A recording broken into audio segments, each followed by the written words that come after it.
Doing? Hello everybody, Assalamu alaikum. My name is Vikas Khan.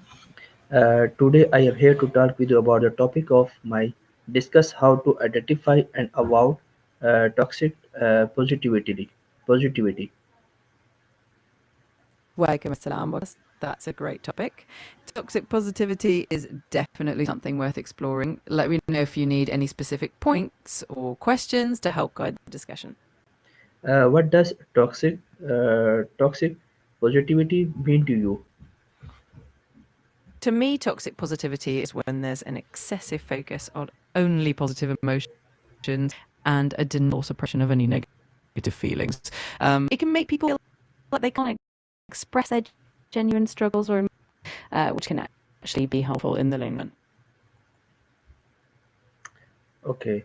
My next question: how is the toxic positivity different from genius optimism? That's a great one. Genuine optimism is acknowledging the positive and the negative aspects of a situation and maintaining a hopeful outlook whilst being realistic. Toxic positivity, on the other hand, dismisses or invalidates negative emotions and tries to constant positive even when it's not appropriate. Okay. What are signs that someone is being overly positive in a unhealthy way? Some signs include someone constantly brushing off their own or others' negative feelings, always insisting that everything is fine, even when it's clearly not, dismissing, minimizing any struggles, and pressuring themselves or others to always look on the bright side. It can also show a reluctance to talk about real issues or expressing genuine emotions. Okay. My next question: how can you recognize when you're being too positive to avoid real problems? A good indicator is if you find yourself avoiding or downplaying your own negative emotions or the issues you're facing. If you're ignoring feelings of stress, anxiety, or sadness because you think you should only focus on the positive, that's a sign. Also, if you notice that you're not allowing yourself or others to fully express their concerns, it might be time to check in and embrace a more balanced perspective. Okay. Uh, how can you recognize when you are the being too positive to avoid the real problem? And what role does empathy play in avoiding toxic positivity? To recognize when you're being too positive, you can pay attention to any inner resistance you feel when facing a problem, or if you catch yourself trying to immediately reframe something in a positive light without fully acknowledging it.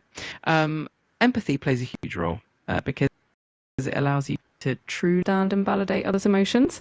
When you're empathetic, you're more likely to create a safe space for people to express their feelings, which helps in avoiding that toxic positivity trap. Okay. How can the acknowledge challenges while staying hopeful, improve resilience?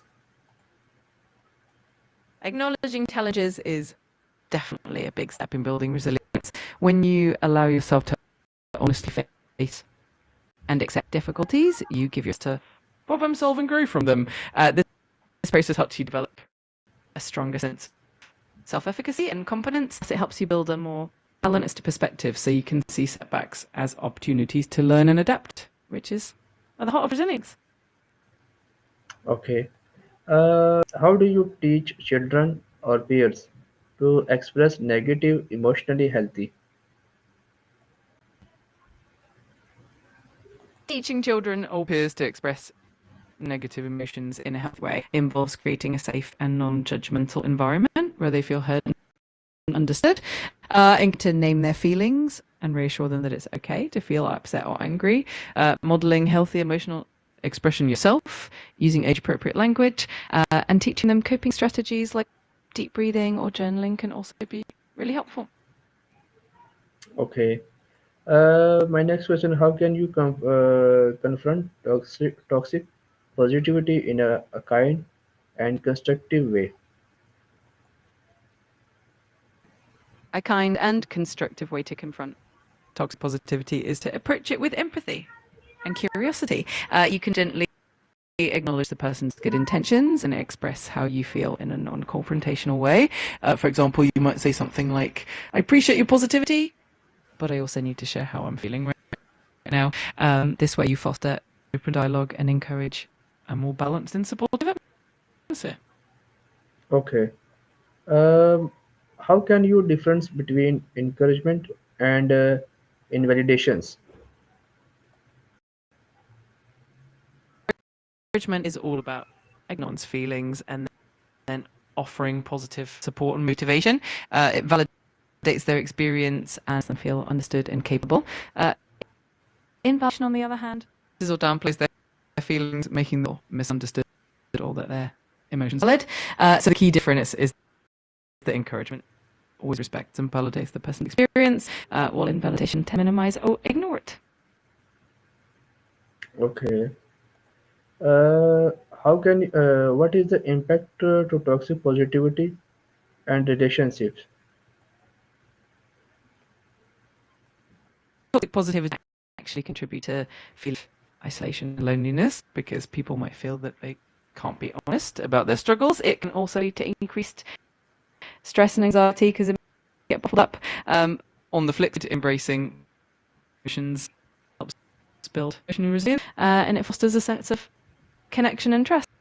It allows people to process feelings and move forward in a healthy way. How can affirmations be helpful without turning into toxic positivity? Haven't been really helpful when they're realistic and grounded in the truth of your experience, instead of ignoring over challenges. Affirmations can acknowledge while reinforcing your ability to handle it. For example, saying something like, acknowledge that this is challenging, but I trust myself to find a way through, is better and empowering. This way, affirmations boost confidence without dismissing intents. Okay. Uh, my next question: how can you confirmation toxic positivity in a kind of the constructive way? To avoid falling into toxic positivity with affirmations, it's helpful, balanced, and honest. Focus on acknowledging the reality of the situation while also seeing your strength and resilience. For example, you say, this situation is tough, but I am capable of navigating it from it. This way, you're validating the challenge and also fostering a positive and empowering mindset. Okay. How can you confront toxic positivity in a kind and a constructive way? When confronting toxic positivity, it's best to approach with passion and openness. You can gently express how the positivity might be dismissing the complexity of the situation. For instance, you could say something like, I appreciate the positive outlook, but I also need to share how I'm. This way, you're validating both your experience and encouraging a more balanced and understanding conversation. Okay. What strategies can you be used to practice authenticity positivity? To practice authentic positivity, you can focus on being honest about your emotions while still choosing to find silver linings. One strategy is to acknowledge the difficult situation and then gently yourself of your strengths or potential solutions. Another approach is to practice gratitude in a way that feels genuine and not forced. Also, it's helpful to surround yourself with supportive people who encourage conversations. It all comes down to real with yourself and others while still maintaining a hopeful outlook. Okay. How do you culture or social pressure influence toxic positivity? Social pressure can play a big role in positivity because people often feel the need to conform to a certain standard of always being happy or optimistic, even struggling. This can make it hard for individuals to express genuine emotions and can lead them to dismiss their own feelings or the feelings of others. Over time, this can create an environment where people feel isolated and unable to be authentic. So foster that values honesty and vulnerability can really help combat that toxic positivity. Okay, ChatGPT, thank you very much.